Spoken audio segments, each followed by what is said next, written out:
से जीते ये सारा रण, शांत चित धरे आत्मबल भरे, जीते हर बाधा गढ़। छूट ना पाए लक्ष्य हो चाहे सूक्ष्म सा छुपा होकर, मित्र वेग है सूर्य तेज है कवच चढ़ा इसके तक।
ये रहा वो कवच जिसके कारण आपके पुत्र के चिंता के बाण आपके हृदय को भेद रहे थे।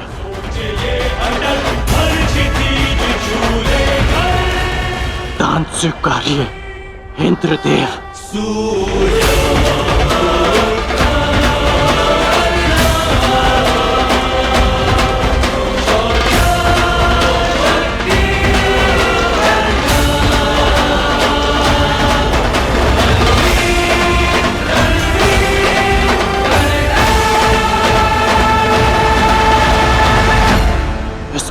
नहीं इंद्रदेव।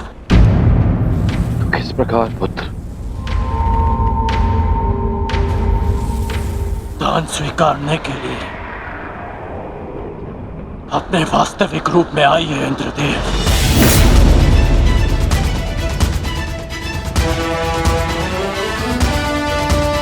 ये आपके पुत्र और विलक्षण योद्धा के सम्मान के लिए कह रहा हूं मैं। उस माता के सम्मान के लिए कह रहा हूं जिसने अर्जुन जैसे योद्धा को जन्म दिया। दान में पुण्य का फल होता है, इसे छल का भाग मत बनाइए। अपने वास्तविक रूप में आइए। आइए इंद्रदेव अपने वास्तविक रूप में।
ये आपने क्या अनर्थ कर दिया पिताश्री।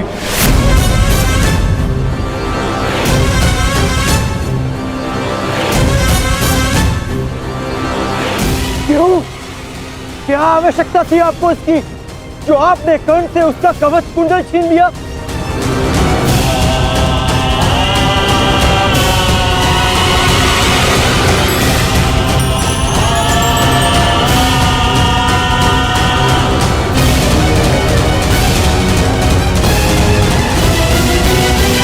मैंने तो केवल नियति के न्याय का पालन किया, एक पिता धर्म का पालन किया है।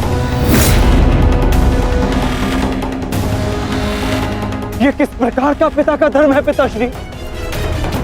पिता का धर्म होता है अपनी संतान में आत्मविश्वास जगाना, परंतु आप अपनी संतान की शक्ति पर विश्वास ना करके कौन सा पिता का धर्म निभा रहे हैं? बताइए मुझे पिताश्री।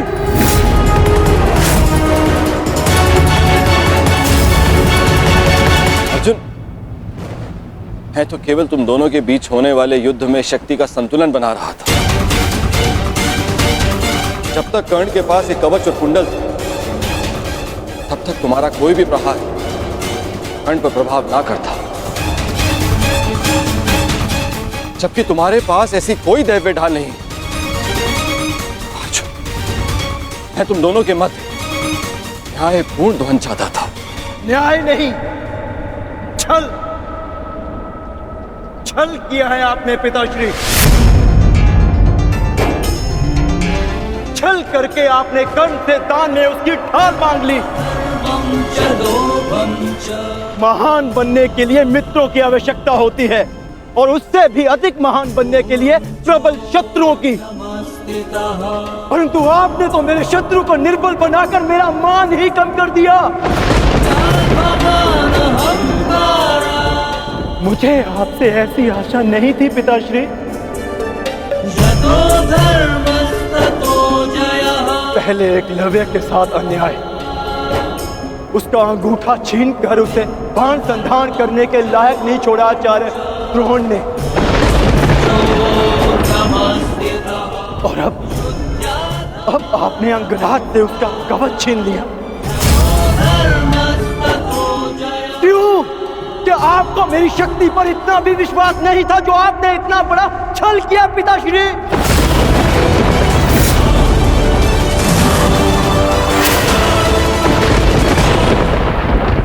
भी सोचा भी है आपने कि अर्जुन को इतिहास किस नाम से स्मरण करेगा? कि उसने उन योद्धाओं को परास्त किया जो उससे कम शक्तिशाली थे,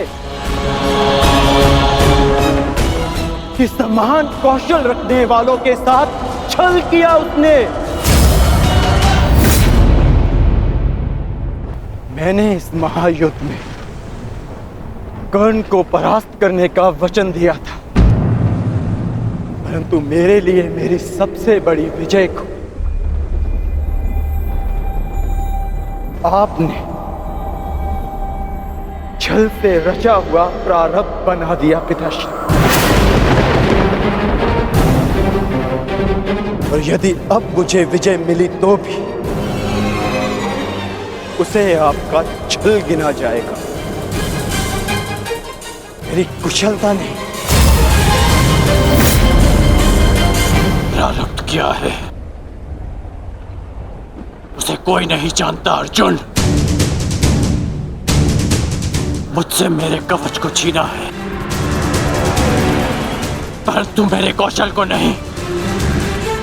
ना मैं धनुष उठाना भूला हूं, ना बाण संधान करना। तुम्हें जिस द्वंद की अपेक्षा है, वो द्वंद तुम्हें अवश्य मिलेगा।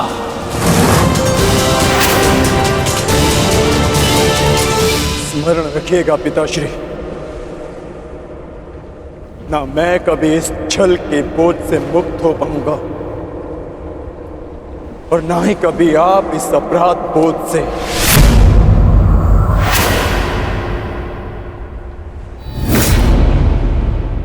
तुमने सत्य कहा पुत्र अर्जुन। ये जानते हुए भी कि मैं कौन, मेरी मंशा क्या है, किस अपेक्षा से यहां आया हूं? कर्ण ने मुझे अपने कवच और कुंडल दान कर दिए। इस दान से तुमने आत्मविश्वास का एक अद्भुत उदाहरण, एक महान परिभाषा प्रस्तुत की। मैं देवराज ये घोषणा करता हूं,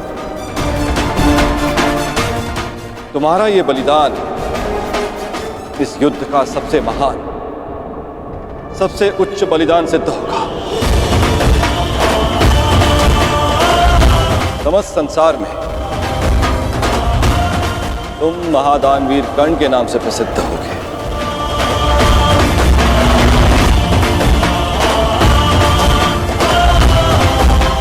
परंतु हमारे इस दान का बोझ बहुत भारी है। इस बोझ के भार के कारण मैं स्वयं से दृष्टि नहीं मिला पा रहा हूं कर्ण।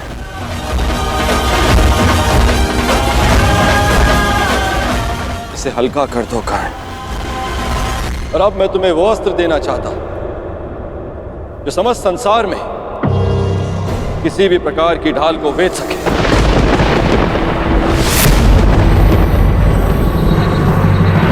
आप मेरे दान का उपहास उड़ा रहे हैं इंद्रदेव।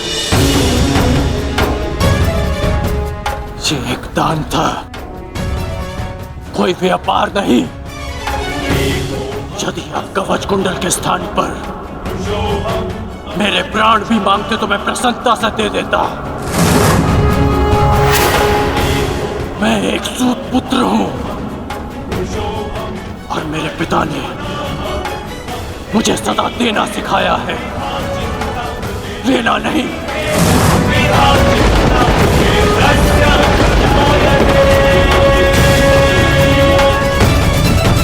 मैंने अपने दान देने का वचन पूर्ण किया। मेरे लिए यही पर्याप्त है। मुझे आपसे कुछ नहीं चाहिए। यदि तुमने मुझसे कुछ नहीं मांगा तो देवराज होने के नाते इस सृष्टि में मैं अपना सम्मान खो बैठूं। यदि मैंने तुम्हें कुछ नहीं दिया तो मैं स्वयं को कभी क्षमा ना कर पाऊंगा। मैंने दान के रूप में तुमसे तुम्हारी ढाल छीन ली। मांगो, मांगो जो वरदान मांगना है मुझसे।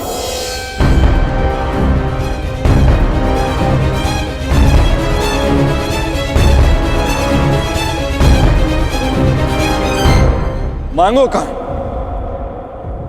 मैं आपका सम्मान रखने के लिए ये अस्त्र स्वीकार करता हूं जो किसी भी ढाल को भेद सके, जिसे जब भी मैं अपने शत्रु का नाम लेके प्रयोग करूं तो उसका अंत निश्चित हो।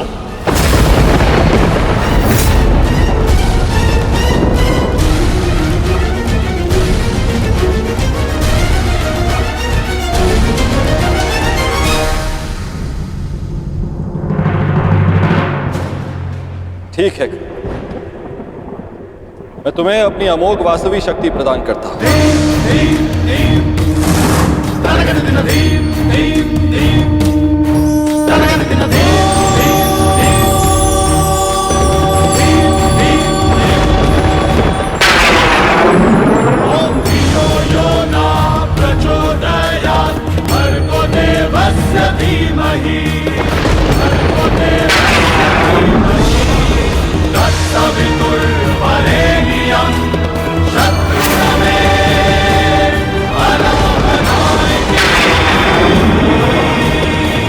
इस शक्ति को जिसका नाम लेकर संधान करोगे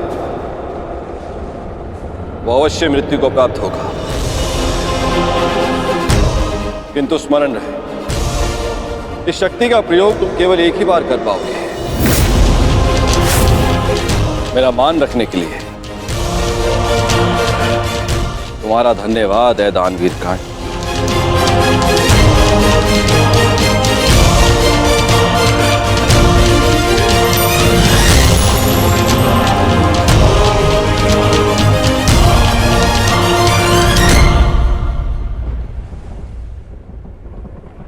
मैंने सदैव यही चाहा था कि तुम्हारा वध मैं तब करूं जब तुमने कवच धारण किया।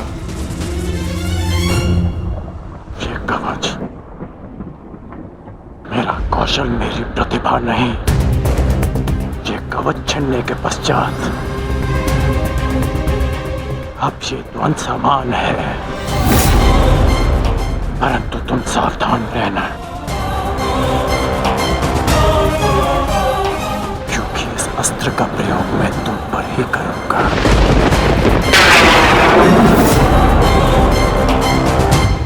मैं उस द्वंद की प्रतीक्षा करूंगा।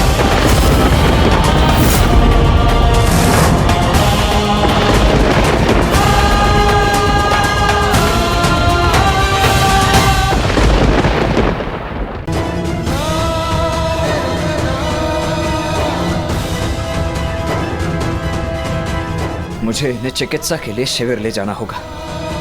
इनकी चिकित्सा आवश्यक है।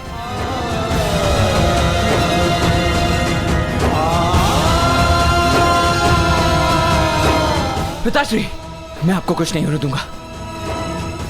मैं वचन देता हूं, आपका पुत्र आपके साथ है।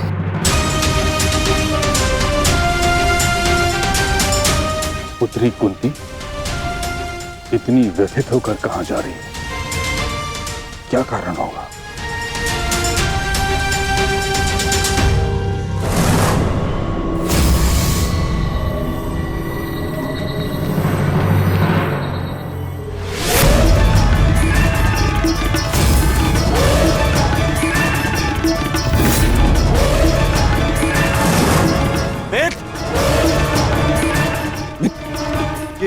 ये क्या हुआ इसे? लिटाओ इसे। अब कर।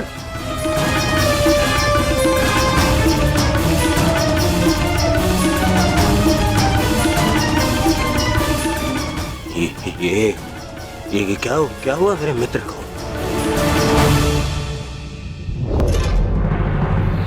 विश्वसेन,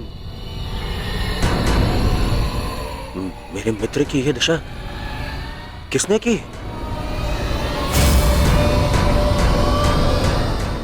मैं प्राण ले लूंगा उसके। मैं कुछ पूछ रहा हूं। क्या हुआ? क्या हुआ? मैं आपको सब कुछ बताता हूं।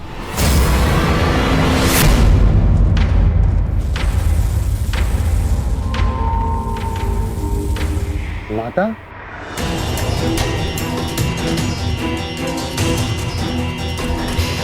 प्रणिपात माता। आप अचानक यहाँ पे?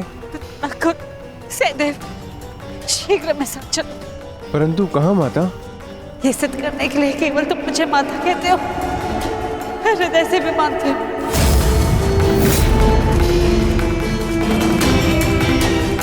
परंतु हुआ क्या है माता श्री? कहाँ ले जा रही हैं आप हमें? तुम दोनों को चलते कर्ण का उपचार करना है।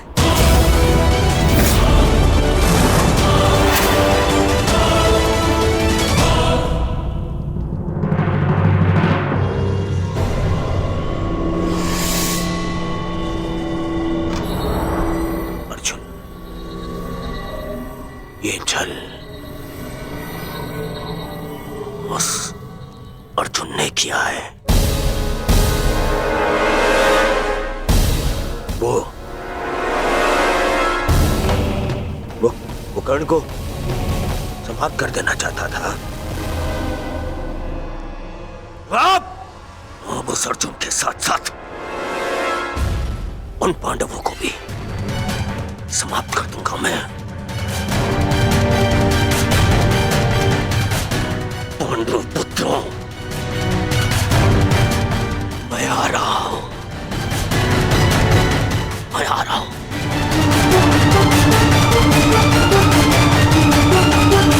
रुक जाइए ज्येष्ठ, आपका वहां जाना उचित नहीं। मैं वहां जाऊंगा, अवश्य जाऊंगा। छोड़ो मुझे।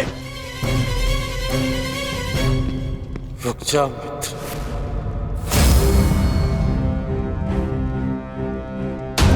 जो तुम सोच रहे हो वो भूल के भी मत करना।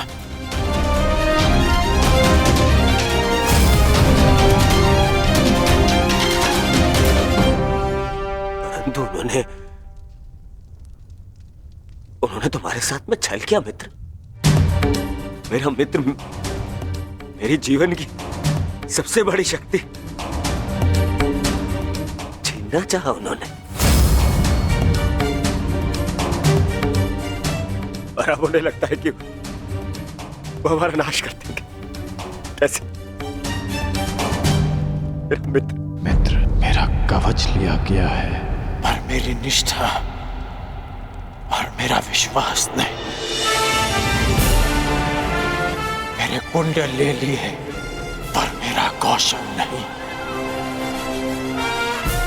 ये अंत नहीं, प्रारंभ है। प्रारंभ है मेरी विजय का।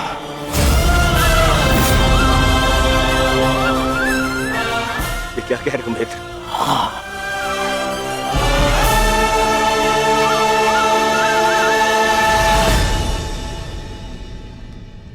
यदि तुमने मुझे मन से अपना मित्र माना है तो तुम नहीं चाहोगे।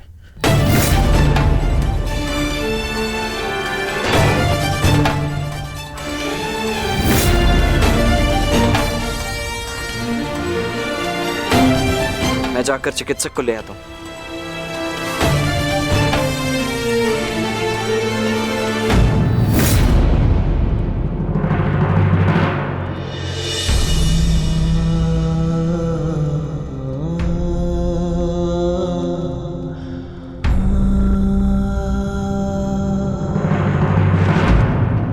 पिताश्री, मित्र,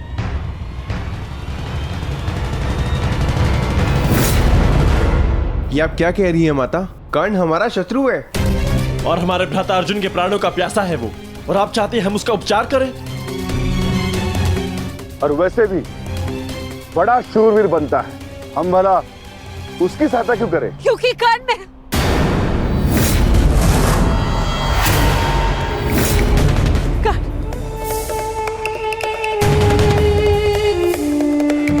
क्या हुआ माते?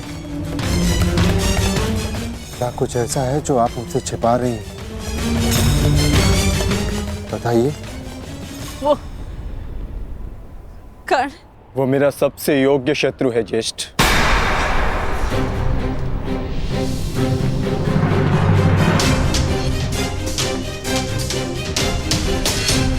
उसे अधिकार है युद्ध क्षेत्र में स्वस्थ होकर अपना कौशल दिखाए, ताकि मैं भी उस पर अपना कौशल सिद्ध कर सकूं। इंद्रदेव ने कर्ण के साथ जो छल किया वो किया, परंतु मैं चाहता हूं कि युद्ध भूमि में कर्ण अपने पूरे बल के साथ मेरे समक्ष प्रस्तुत हो, ताकि ना ही उसे और ना ही संसार को यह कहने का अवसर मिले कि अर्जुन ने एक दुर्बल का वध किया।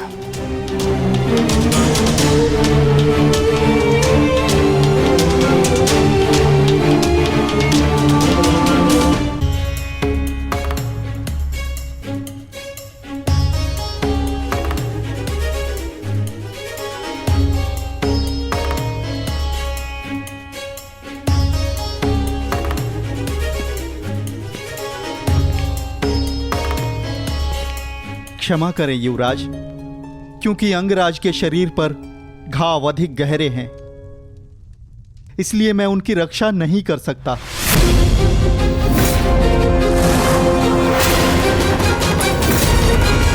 कदाचित ईश्वर की यही इच्छा है। बस! यहाँ ईश्वर की नहीं, मेरी इच्छा चलती है। और मेरा मन ये कहता है कि यदि मेरे मित्र को कुछ भी हुआ तो उससे पहले ईश्वर के दर्शन तुम करोगे। आप समझने का प्रयास कीजिए युवराज। अंगराज के शरीर पर कवच और कुंडल दिव्य थे जो उनके शरीर से जुड़े थे। यूं मान लीजिए उनके शरीर का अंग ही छीन लिया गया।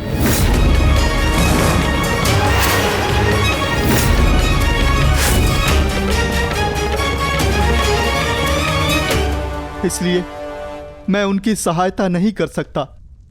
मेरा उपचार उनके लिए असंभव है युवराज। परंतु हमारे लिए संभव है।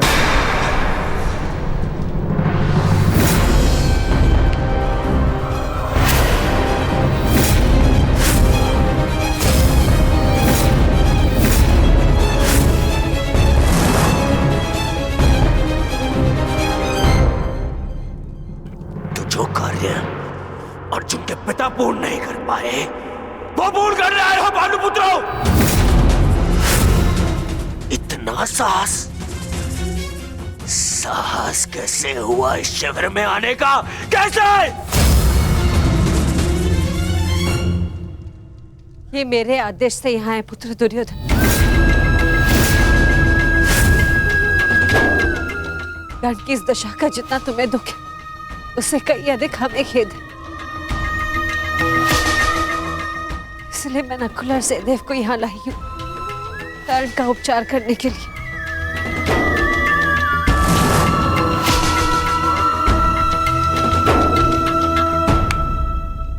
धन्यवाद, परंतु मुझे आपकी सहायता की आवश्यकता नहीं है। आप जा सकते हैं।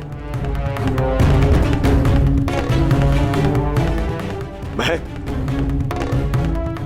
संसार के सबसे अच्छे वैद्यों को बुलाऊंगा अपने मित्र के उपचार के लिए, सबसे अच्छे वैद्यों को। वैद्य ने जो कहा है वो तुम सुन चुके हो। ये दिव्य कवच निकालने का घाव है, मनुष्य के उपचार से नहीं भरेंगे। नकुल और सहदेव अपने पिता अश्विनी कुमार की विद्या ज्ञात है, शीघ्र ही कर्ण को ठीक कर देंगे।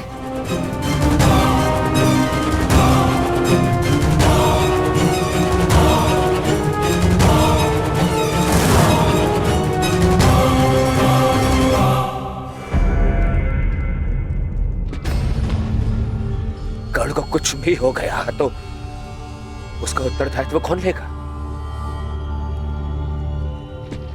इसका उत्तरदायित्व मैं लेता हूं दुर्योधन।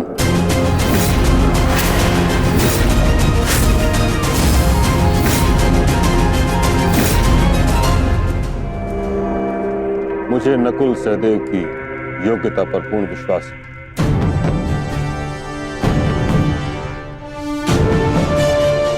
हम अधिक समय व्यर्थ नहीं कर सकते। कर्ण के पास समय शेष नहीं। मैं अपने मित्र के प्राण अपने शत्रु के हाथ में नहीं दे सकता। बस।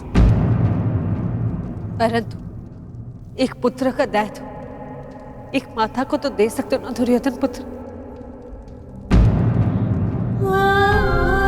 कर्ण ने सदा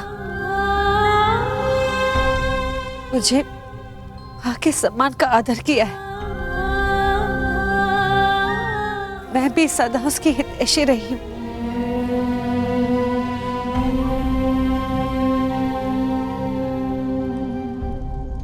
एक अवसर दो नकुल और सहदेव को।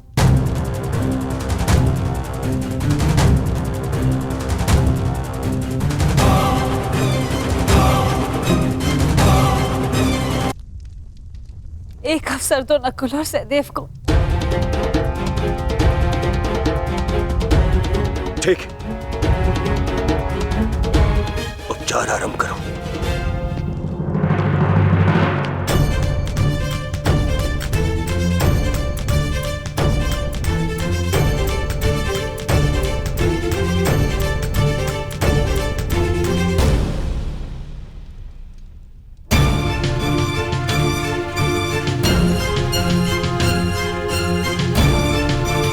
ओम अश्विनी कुमाराय नमः। ओम अश्विनी कुमाराय नमः।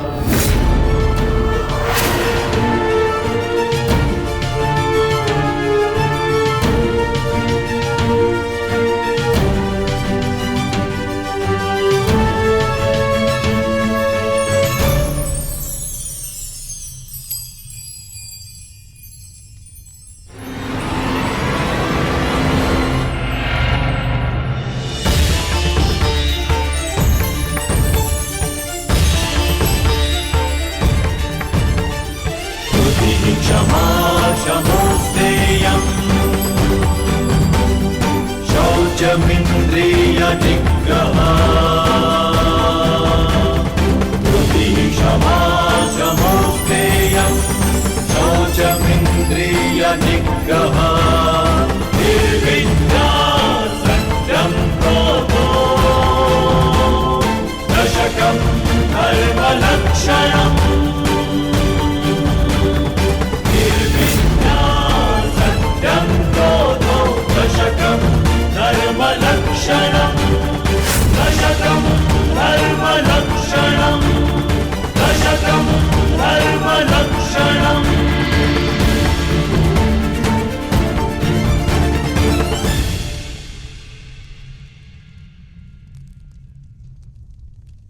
तुम दोनों ने जो किया वो प्रशंसा के योग्य है।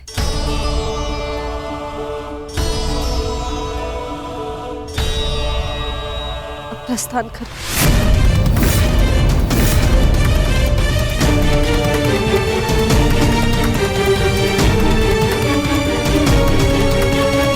हम प्रस्थान करें, अर्थात आप हमारे साथ नहीं आ रही हैं माते? नहीं पुत्र, मेरा धर्म मुझे अपना ससुराल छोड़ने की आज्ञा नहीं देता।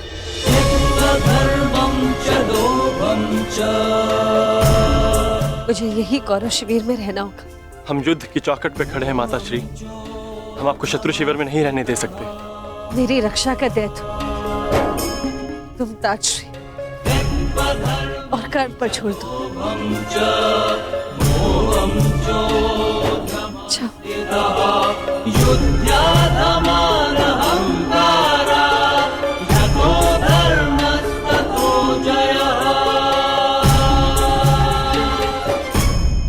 अब हमें मित्र को विश्राम करने देना चाहिए।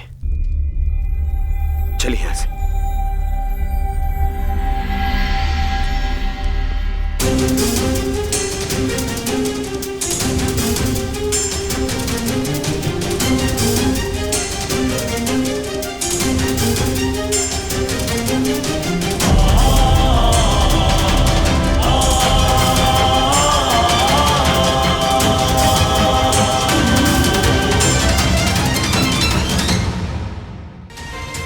उसके कवच को भेद देता है। यही योद्धा का प्रारब्ध है। मैं केवल कौरवों की रक्षा के लिए वचनबद्ध हूं। मैं कर्ण की रक्षा का वचन तुम्हें नहीं दे सकता। और यदि मैं ऐसा करता हूं कुंती, तो यह स्वाभाविक है कि कर्ण की रक्षा के लिए मुझे अर्जुन का वध करना होगा, क्योंकि कर्ण का प्रतिद्वंदी तुम्हारा पुत्र अर्जुन है और अर्जुन का प्रथम लक्ष्य है कर्ण। क्या तुम चाहती हो कि मैं ऐसा करूं? नहीं ताजश्री, ऐसा नहीं चाहती।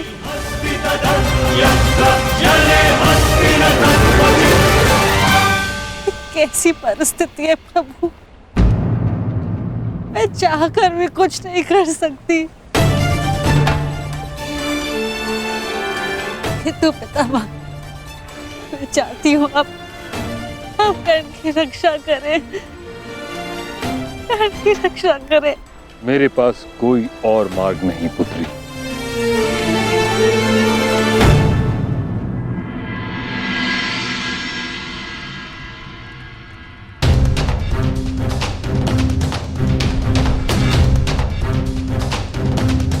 मैंने जो कुछ भी किया उसका मुझे कोई पश्चाताप नहीं, क्योंकि मैं स्वयं के लिए नहीं समाज के लिए जिया हूं। संसार में परिवर्तन लाने से पूर्व हमें स्वयं में परिवर्तन लाना चाहिए। और यदि मैं ऐसा नहीं करता तो तुम आज एक सूत पुत्र होकर हाथ में शस्त्र नहीं उठा पाते।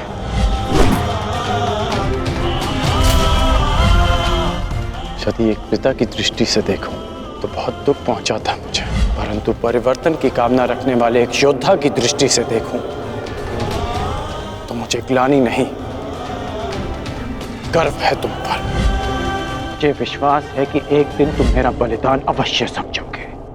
मैं उस समय की प्रतीक्षा करूंगा। मुझे सदा लगता था कि परिवर्तन के बहाने आप अपने परिवार से दूर रहना चाहते हैं, परंतु आज समझ में आया पिताश्री कि आपका लक्ष्य कितना महान था।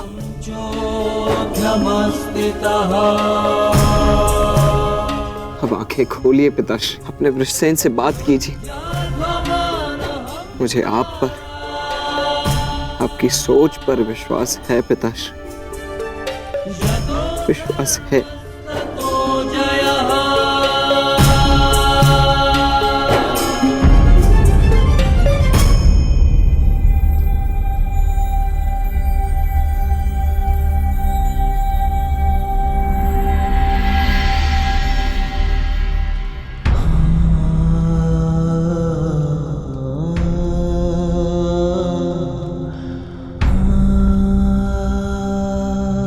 मुझे क्षमा कर दीजिए पिताश्री, मेरी हर एक भूल के लिए, मेरी हर एक धृष्टता के लिए मुझे क्षमा कर दीजिए। सदा आपसे घृणा करता आया, परंतु आज मुझे आप पर अभिमान है। मेरे पुत्र को मेरी सोच पर विश्वास है। ये विश्वास पाने के लिए एक कवच कुंडल तो क्या, सहस्त्र कवच कुंडल अपने शरीर से उतार कर फेंक सकता हूं।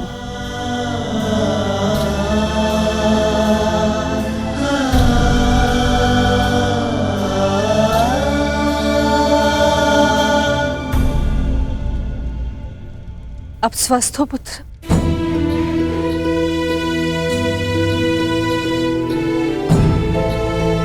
वो मैं युवराज को बताकर आता हूं कि आप स्वस्थ हैं। प्रणिपात राजमाता। वृषसेन, तुमने मुझसे तो क्षमा मांग ली, परंतु अपने व्यवहार के लिए किसी और से क्षमा मांगना शेष है।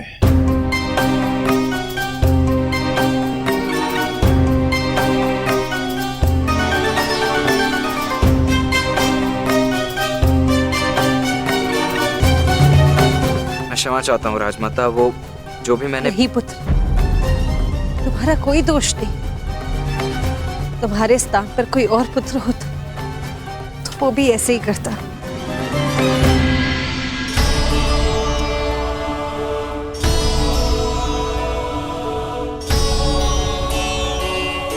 धन्यवाद।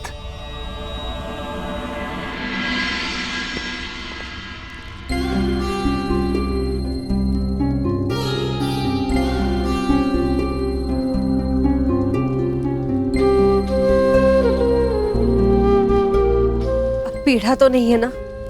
पीड़ा तो तब होगी जब एक पुत्र अपनी माता का मान नहीं रख पाएगा। राजमाता, भावनाओं में बहकर ये भूल मत कर बैठिएगा कि कौरवों को आपका सत्य ज्ञात हो जाए। और हां, मुझे मेरा वचन स्मरण है, युद्ध के पश्चात आपके 5 पुत्र ही जीवित रहेंगे।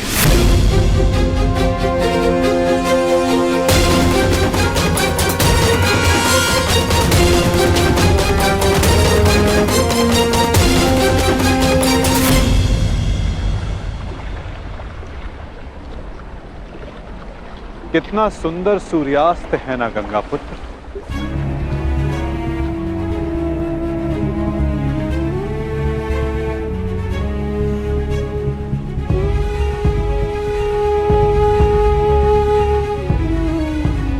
कदाचित ये इस युद्ध के प्रारंभ से पूर्व का अंतिम सूर्यास्त है। इस युद्ध के पश्चात इस सूर्य की स्वर्णिम आभा रक्त से लाल हो जाएगी, है ना?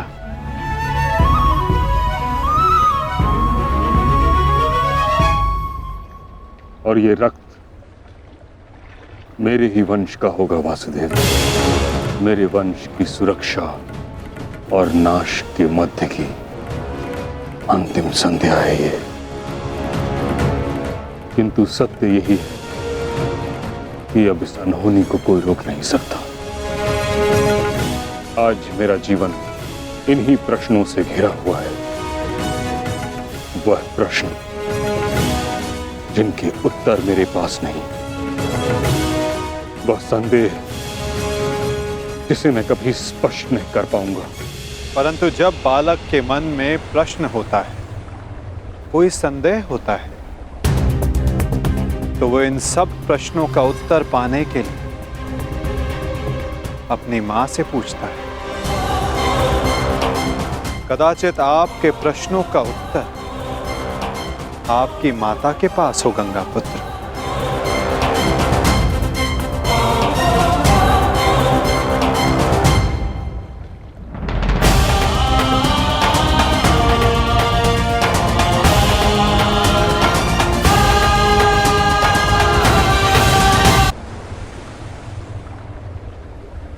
माते, मैं आपसे विनती करता हूं, प्रकट होइए, मुझे सत्य से अवगत कराइए। कदाचित आपसे आज मेरी ये अंतिम भेंट है। मेरे मन से संताप को अपनी शीतल धारा से शांत कीजिए माते।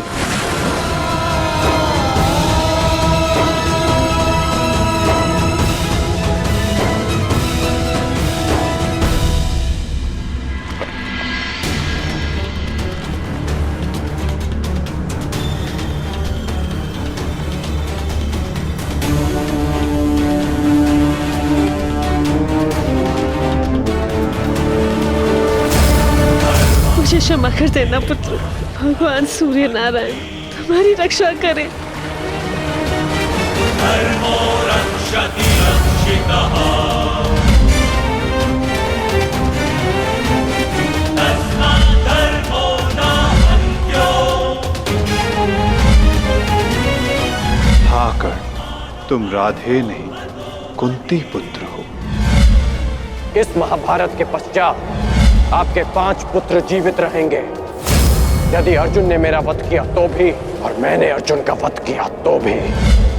क्या आप 101 की रक्षा कर सकते हैं? यह 101वां कौन है? अंगराज कर्ण।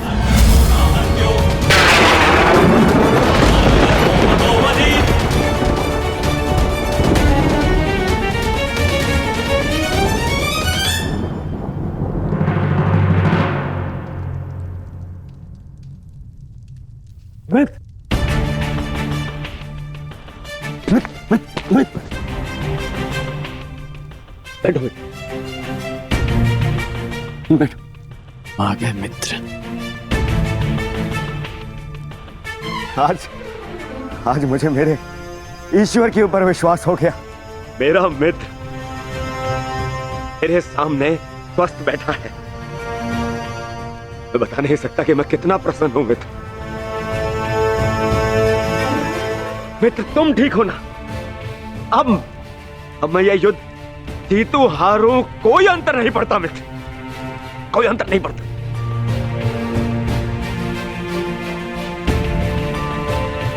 तुम चिंता मत करो मित्र, हम ये युद्ध अवश्य जीतेंगे।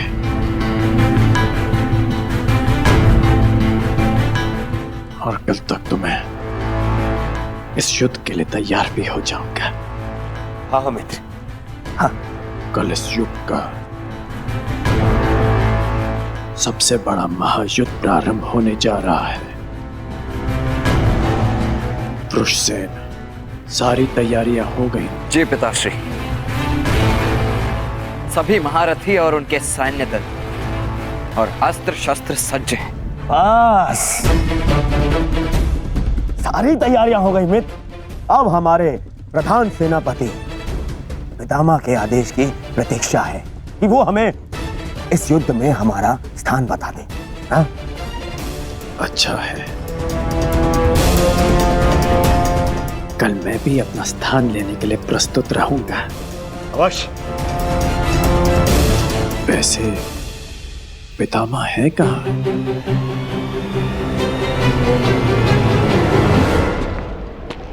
कुंती, प्रणिपात ताश्री। आज मैं तुम्हें आशीर्वाद देने नहीं आया हूं। मैं तुमसे कुछ प्रश्न पूछने आया हूं। कैसा प्रश्न ताश्री? वो प्रश्न जिसका उत्तर तुम्हारे अतीत में है, उस अन्याय के विषय में पूछने आया हूं जो तुमने एक अबोध बालक के साथ किया।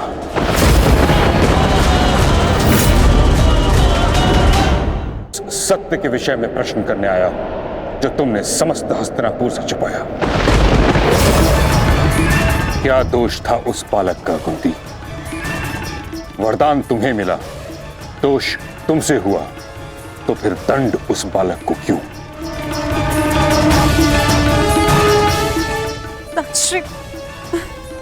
ये मत कहना कि तुम विवश थी, किंतु इतना तो तुम्हारे वश में था कि तुम मुझे इस सत्य से अवगत कराती। एक वीर क्षत्रिय वर्षों तक क्षत्रिय होने के अधिकार से दूर था। एक सूर्य पुत्र ने वर्षों सूत पुत्र होने का कलंक अपने सर लिया। वर्षों तक वह उस अपराध का दंड सहता रहा जो उसने किया ही नहीं।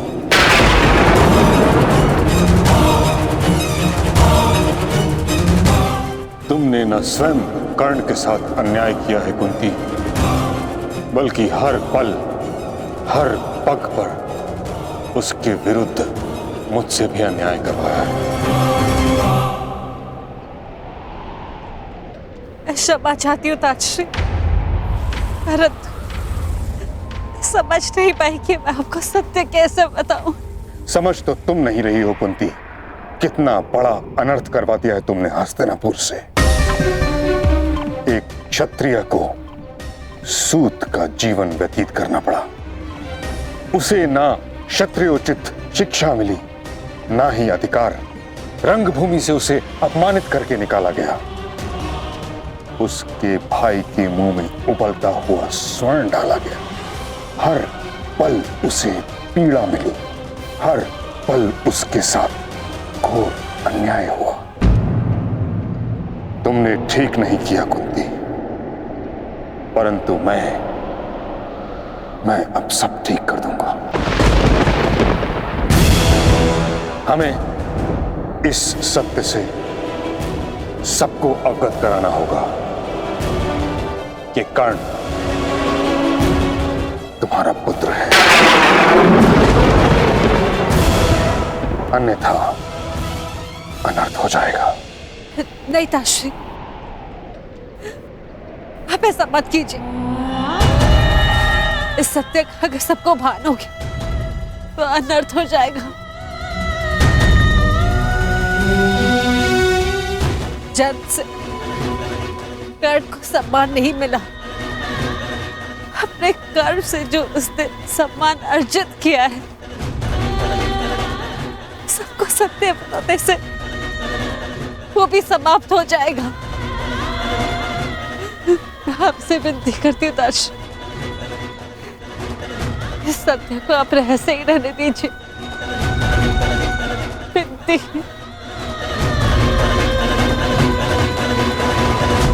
उस रहस्य का लाभ ही क्या जब कर्ण का बलिदान हो जाए। ताजश्री, अब ये सब आपको ही रोकना होगा। दो सहोदर एक दूसरे का रक्त ना भाई, ये उत्तरदायित्व आपको ही लेना होगा ताजश्री। आपको और वो के प्रधान के सेनापति रण की रक्षा केवल आप ही कर सकते हैं ताजश्री। मैं अपने 6 पुत्रों को जीवन देखना चाहती हूँ। अब आपको ही कुछ करना होगा ताजश्री। इस विपदा का हल आपको ही निकालना होगा।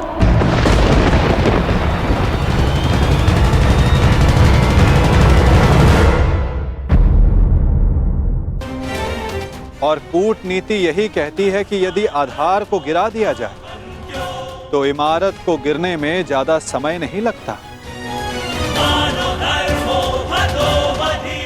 और महामहिम भीष्म कौरव सेना के आधार हैं।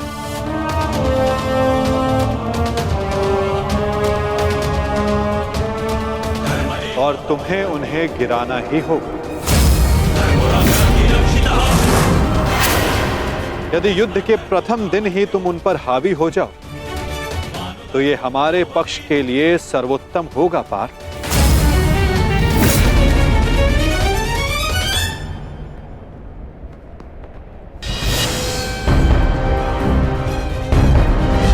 तुम्हारे पुत्र हस्तिनापुर की रक्षा बनेंगे, यही इनका कर्तव्य है और यही नियति है।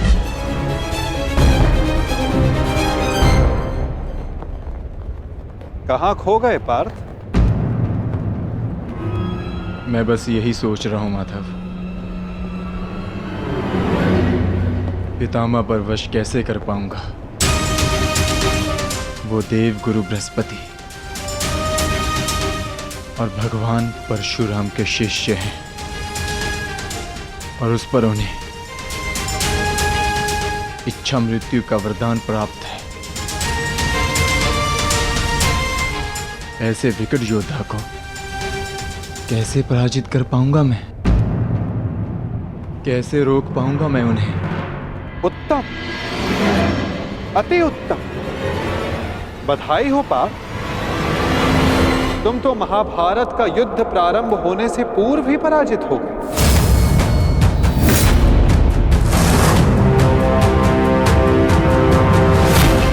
एक शत्रु की शक्ति का अनुमान होना एक योद्धा के लिए उचित होता है, परंतु शत्रु की शक्ति को देखकर उससे स्वयं को हीन समझना पराजय की ओर सबसे पहला पड़ाव होता है पार्थ। कुरुक्षेत्र में तुम्हारे विरुद्ध खड़ा प्रत्येक योद्धा तुम्हारा शत्रु है पार्थ, जिसका तुम्हें वध करना है।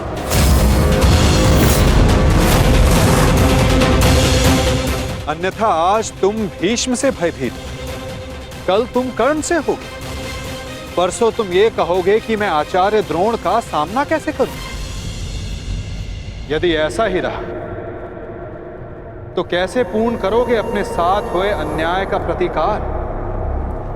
कैसे लोगे पांचाली के अपमान का प्रतिशोध? अपनी प्रतिज्ञाएं कैसे पूर्ण करोगे पार्थ? बताओ। यदि युद्ध में विजय होना है तो उसका केवल एक ही मार्ग है पार्थ, या तो शत्रु का सर झुका दो या फिर उसका सर संधान कर दो।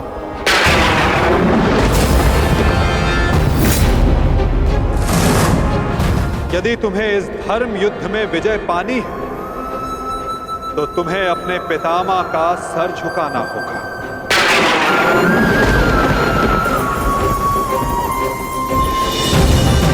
या फिर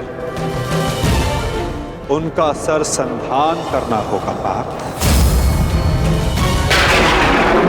और यही तुम्हारा धर्म है पार्थ। केवल गंगा पुत्र भीष्म ही नहीं, तुम्हें हर उस योद्धा का वध करना होगा, हर उस योद्धा को दंड देना होगा जो धर्म स्थापना के मार्ग में आए।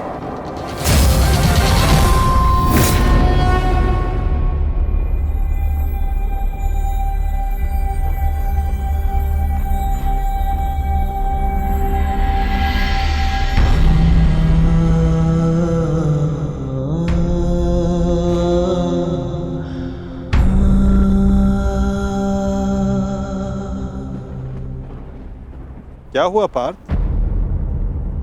तुम इतने विचलित क्यों हो? कुछ नहीं माधव।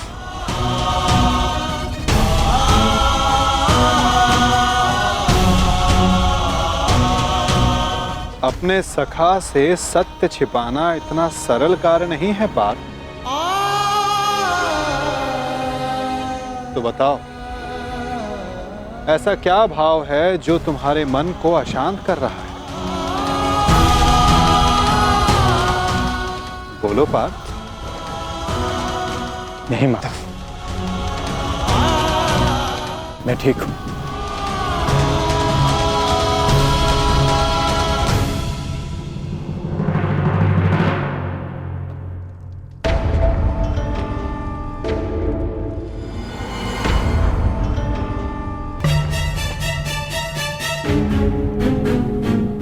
सब पहुंच गए, मेरे पितामह कहाँ रह गए?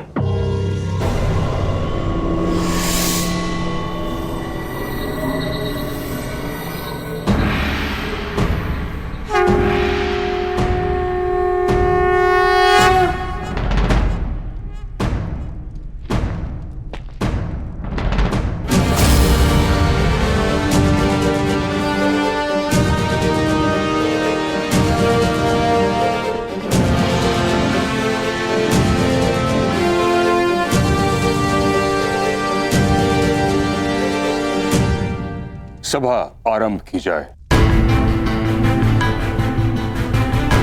सभी रथी, महारथी और योद्धा आकर वो अस्त्र ग्रहण करें जिससे उन्हें युद्ध में प्रयोग करना है।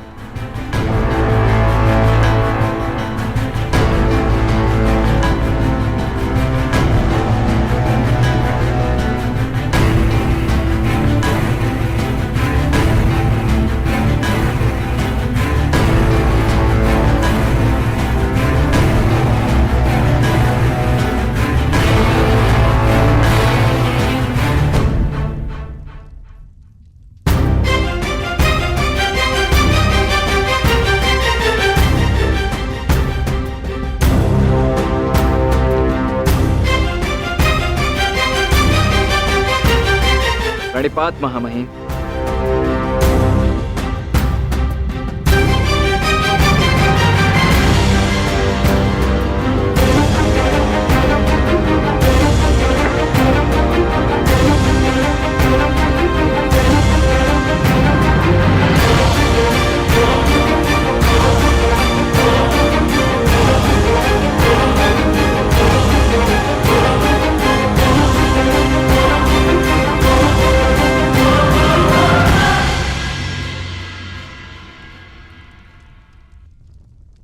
यशस्वी भव।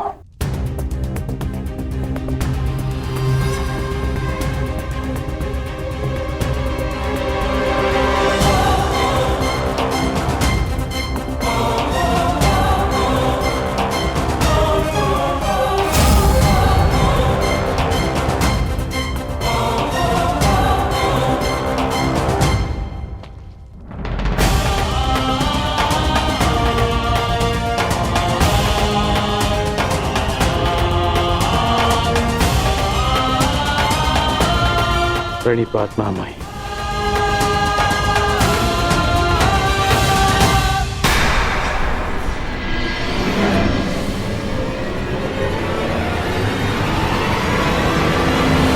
वो सहोदर एक दूसरे का रक्त ना भाई, ये उत्तरदायित्व आपको ही लेना होगा ताजश्री। प्राण की रक्षा केवल आप ही कर सकते हैं।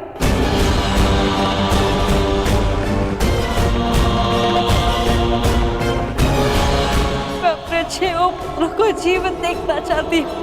इस विपदा का है आपको ही दिखाना होगा।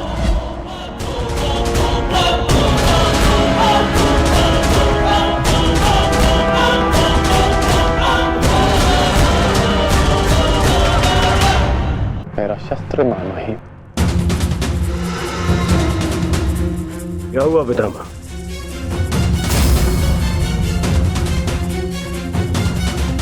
इसका क्या अर्थ है? इसका अर्थ है कि एक सूत पुत्र मेरी ओर से युद्ध में भाग नहीं लेगा।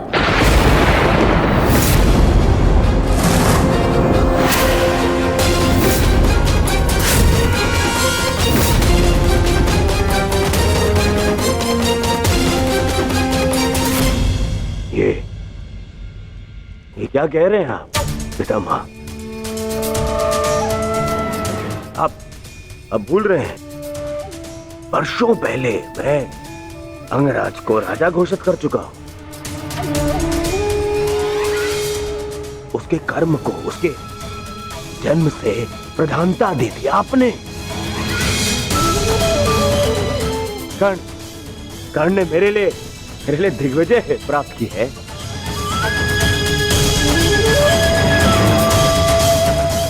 आपने स्वयं विराट युद्ध में उसके साथ मिलकर युद्ध किया। तो फिर आज उसके भूतपुत्र होने का प्रश्न कहां से उत्पन्न हो गया है? बात जन्म की ही तो है दुर्योधन। हाँ, मैंने कर्ण के साथ युद्ध लड़े हैं, परंतु ये युद्ध बाकी युद्धों से भिन्न है। ये एक महान युद्ध है। भले ही कर्ण अंगराज है, परंतु यह बात भी सत्य है कि इसका जन्म एक सूत के घर हुआ है।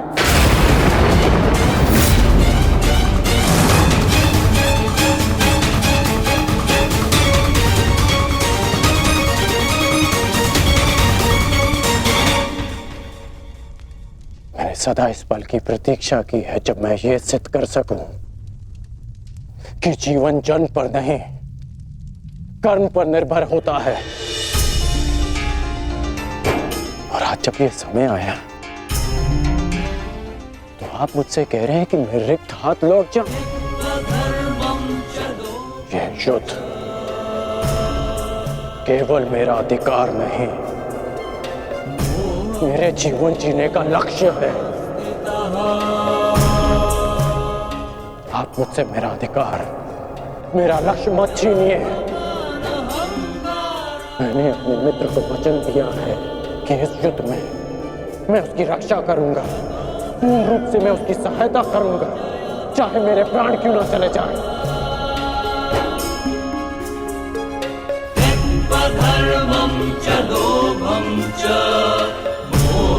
और आप मुझसे कह रहे हैं कि मैं इस युद्ध में सम्मिलित ही नहीं हो सकता।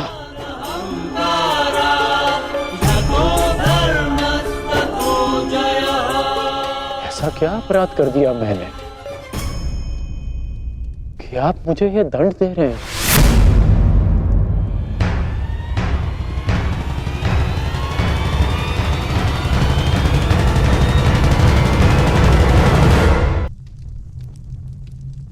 कि आप मुझे यह दंड दे रहे हैं?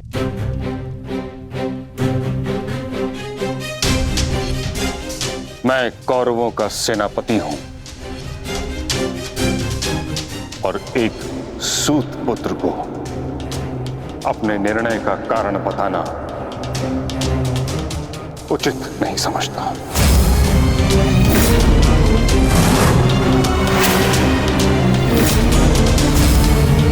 और ये मेरा अंतिम निर्णय है कि जब तक मैं युद्ध भूमि में हूं तब तक कर्ण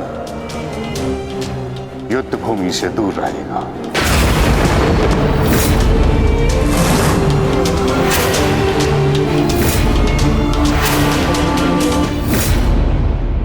ठीक है बेटा, कर्ण को उत्तर देना या ना देना आपका अधिकार है, परंतु एक सेनापति का कर्तव्य भी है और धर्म भी कि वो अपने युवराज के हर एक प्रश्न का उसे उत्तर दे। तुम्हारा पितामह होने के नाते मैं इस प्रश्न का उत्तर देना उचित नहीं समझता।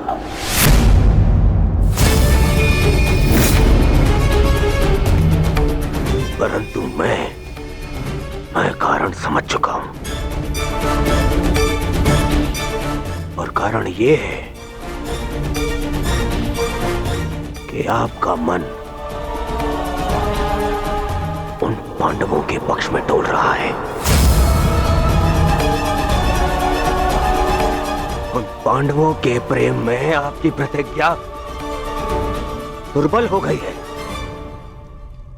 विश्वासघात कर रहे हैं आप हमारे साथ, विश्वासघात। दुर्योधन,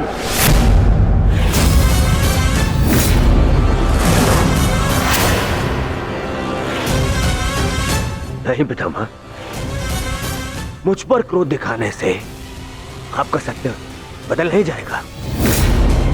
और सत्य यही है कि आप पांडवों का पक्ष ले रहे हैं। आप जानते हैं कि यदि कर्ण ने इस युद्ध में भाग लिया तो वो आपके उन प्यारे पांडवों का नाश कर देगा। और इसी उद्देश्य के चलते आप कर्ण को इस युद्ध से दूर रखना चाहते हैं। तुम्हें जो समझना है समझो दुर्योधन, परंतु मैं किसी को भी अपना उद्देश्य बताना उचित नहीं समझता।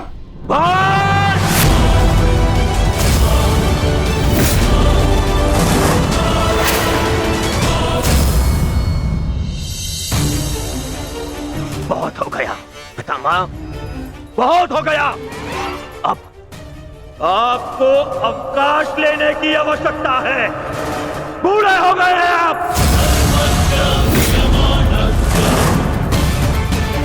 इसीलिए मैं महाराज धृतराष्ट्र का ज्येष्ठ पुत्र दुर्योधन आपको आपके कर्तव्य से मुक्त करता हूं।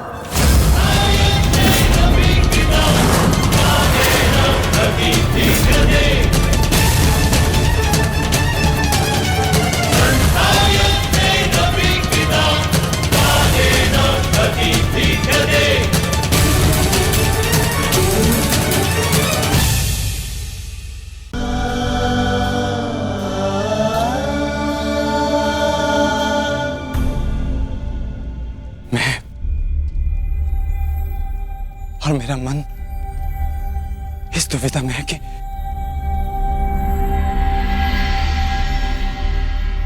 क्या यह युद्ध उचित है? क्या अपनों का वध करना आवश्यक है? मन में संशय है, कहीं हम कोई अनर्थ तो नहीं करने जा रहे? अनर्थ तो उन्होंने किया था आर्य। भूल गए लक्षाग्रह, भूल गए वो द्यूत सभा, भूल गए मेरा चीरहरण करने का प्रयास। वो वनवास, अज्ञातवास स्मरण नहीं आपको? ये अनर्थ नहीं, अभी तो इस समय का सबसे अर्थवान कार्य है आर्य।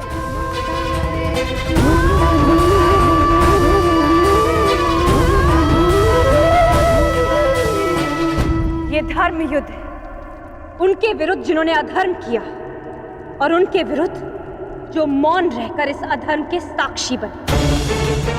ये एक प्रयास है आर्य, आने वाली पीढ़ियों के समक्ष एक उदाहरण प्रस्तुत करने का कि जो अधर्म करता है और जो चुप रहकर उसे होते हुए देखता है वो दोनों ही नाश के भागी हैं।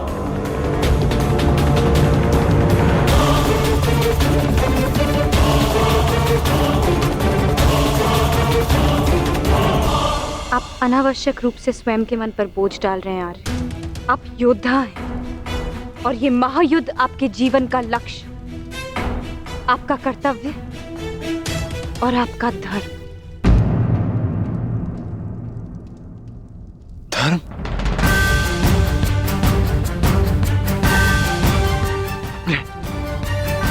अपने पितामह पर शस्त्र उठाना कैसा धर्म है? गुरु का वध करना कैसा कर्तव्य? विराट युद्ध में जब यही लोग आपके विरुद्ध धनुष बाण ताने खड़े थे तो क्या ये उनका कर्तव्य था? प्रतिज्ञा से बंधे होने का बहाना बनाकर अपनी कुलवधू की लाज लुटते हुए देखना क्या ये उनका धर्म था? और ये मत भूलिए आर्य, आचार्य द्रोण ने अपना प्रतिशोध पूरा करने के लिए पिताश्री के विरुद्ध आप सबको युद्ध में झोंक दिया था। आप तो अधर्म का प्रतिकार ले रहे हैं।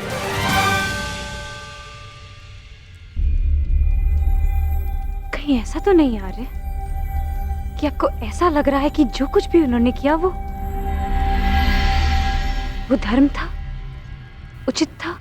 नहीं पांचाली, नहीं,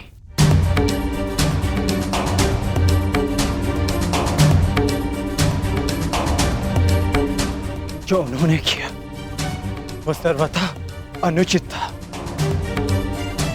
परंतु मन में दुविधा यह है कि जो हम करने जा रहे हैं वो उचित है।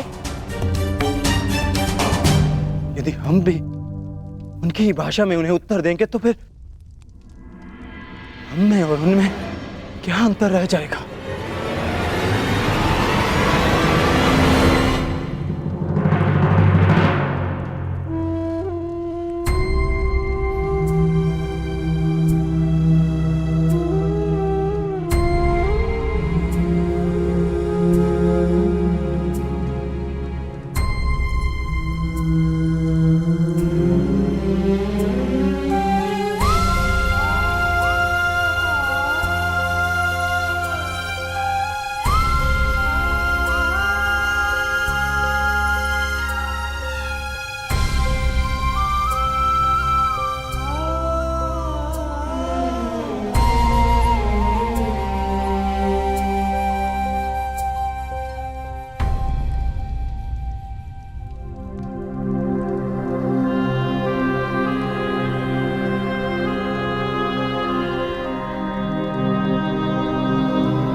थक गए हैं यार,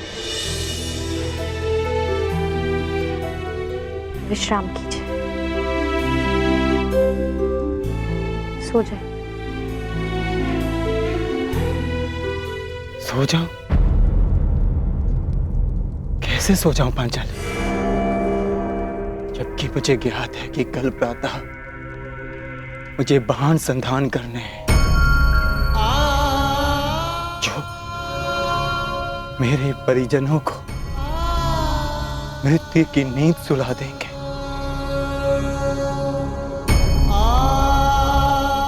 तो कैसे सो जाऊं मैं, कैसे?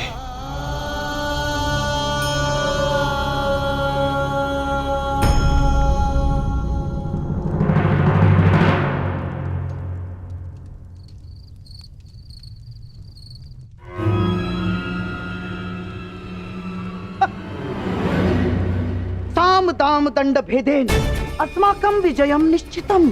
साम दाम दंड भेदेन अस्माकं विजयम निश्चितम। कहाँ है?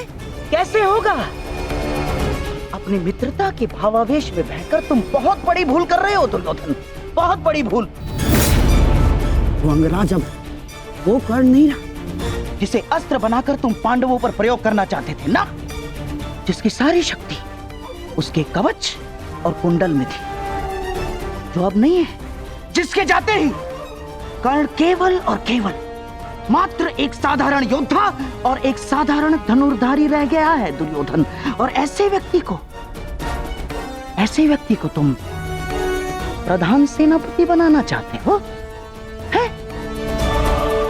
कौरवों की वास्तविक शक्ति इच्छा मृत्यु के वरदानधारी महामहिम भीष्म है, ना कि वो कवचहीन सूत पुत्र कर्ण। मैं जानता हूं कि तुम्हें बहुत बुरा लगता है, बहुत बुरा लगता है, जानता हूं मैं। परंतु एक बार अपने मन से पूछो, एक बार उत्तर यही मिलेगा कि वो सुपुत्र कर्ण कुंती और उसके पुत्रों के लिए कोमल भाव रखता है, कोमल भाव। स्मरण करो कि किस प्रकार उसने हमारी हर चाल में बाधा डालने का प्रयास किया है दुर्योधन। चाहे वो द्युत सभा हो या विराट युद्ध, हाँ, या फिर तुम्हारे जीजा श्री जयद्रथ का अपमान है। कर्ण सदैव उन पांडवों के पक्ष में रहा है, द्रोही है वो। अपने मन को टटोलो दुर्योधन, उत्तर मिल जाएगा तुम्हें। विश्वासघाती है तुम्हारा मित्र कर्ण, विश्वासघाती।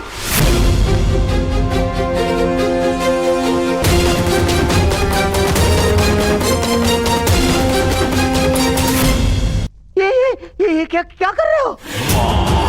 कुछ लौटिए।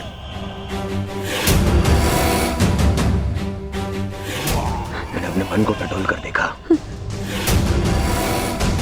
तो स्वर से यह आया कि मेरा मित्र कर्ण पूर्ण रूप निष्ठावान है। एक और स्वर मन से निकला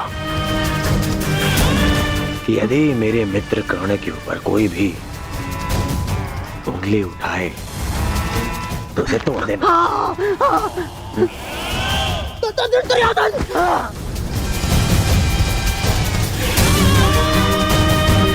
केवल इसलिए कि आप मेरे मामा श्री हैं। बार बार मेरे धैर्य की परीक्षा लेने का अधिकार नहीं मिल जाता।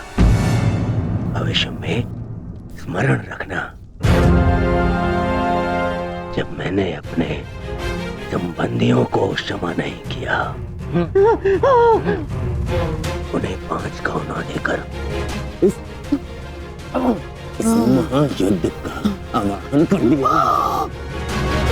तो आपका नाश करने में मुझे एक क्षण भी नहीं लगेगा।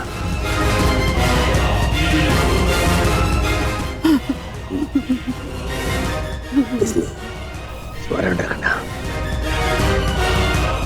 ना तो फिर कभी मेरे धैर्य की परीक्षा लेना और ना ही मेरे मित्र कर्ण के ऊपर आरोप लगाना।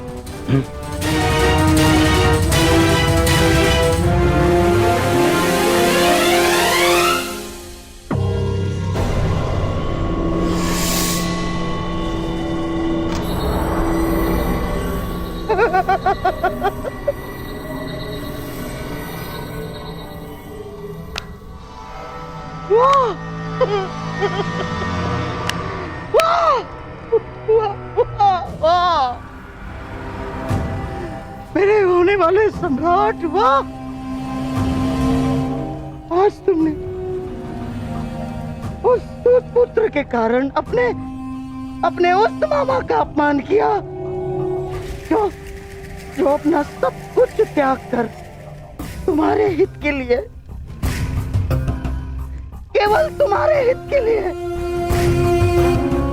अपनी बहन के घर श्वान बनकर बैठा है। तुमने उस मामा का अपमान किया जिसने अपना श्वास, अपना ध्यान, अपनी आस, अपना अभ्यास सब कुछ न्योछावर कर दिया अपने होने वाले सम्राट के लिए। तुमने उस मामा का अपमान किया दुर्योधन, जिसने साम दाम दंड भेद, युक्ति कपट छल कुचक्र षड्यंत्र सबकी पराकाष्ठा कर दी। क्यों? अपने होने वाले सम्राट के लिए है? और तुमने उस मामा का अपमान किया उसके लिए जिसने अपना कवच और कुंडल उन पांडवों को दान में दे दिया। साधु मेरे होने वाले सम्राट, साधु। नहीं पिताश्री, मुझे महामहिम का निर्णय स्वीकार नहीं है। मुझे तो युवराज दुर्योधन का संदेह उचित प्रतीत होता है। हाँ, अवश्य महामहिम उन पांडवों की सुरक्षा चाहते हैं और वो जानते हैं कि जब तक आप युद्ध में उपस्थित रहेंगे तब तक पांडव सुरक्षित नहीं है।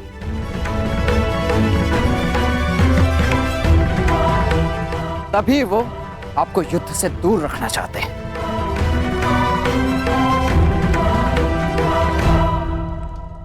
जानता हूं मैं ये बात।